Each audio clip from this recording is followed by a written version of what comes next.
இப்போ இன்னும் ஒரு வந்துட்டு இது காசிப்பா நியூஸா அப்படி ஏதோ ஒரு மாதிரி பரவிட்டு இருக்கு. நான் கேட்கறது கரெக்டா என்னன்னு தெரியல. லொல்லு சபா டீமை வந்துட்டு விஜய் சார் திட்டினாரு அப்படின்ற மாதிரி ஒரு நியூஸ் பரவிட்டு இருக்கு. அது உண்மையா? இல்லை, அவங்களே பேட்டி கொடுத்துருக்காங்க. ஆக்சுவலாக இந்த லொல்லு சபா டைரக்டர் அவர் பேட்டி கொடுத்துருக்காரு. அப்புறம் அந்த கேரக்டரில் நடித்த நடிகர்கள் பேட்டி கொடுத்துருக்காங்க. அது உண்மைதான். அவங்களே வெளிப்படையாக சொல்லும் பொழுது நம்ம இல்லைன்னு சொல்கிறதுல அர்த்தம் கிடையாது. இன்னொன்று, அந்த காலத்தில் எஸ்சி அப்படி தான் இருந்தார். அவர் கொஞ்சம் கோபப்படுகிற ஒரு கேரக்டர், டக்குன்னு கோபப்பட்டுருவார். விஜய்க்கு எதிராக அல்லது விஜயை ரொம்ப கிரிட்டிசைஸ் பண்ணி யாராவது எழுதுனா அவரே ஃபோன் போட்டு என்னங்கன்னு கேட்பார்.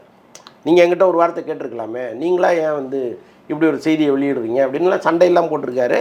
ரொம்ப அதிகப்படியாக போய் சில பத்திரிகை ஆஃபீஸில் போய் ஒரு 50-60 பேர் போய் தகராறுலாம் பண்ணியிருக்காங்க. ஸோ அதெல்லாம் நடந்திருக்கு. பட் இன்றைக்கி வந்து அவருக்கு அவர் வயதின் காரணமாக கொஞ்சம் அமைதியாக இருக்கார், எல்லாத்தையும் பார்த்துட்டு இருக்காரு.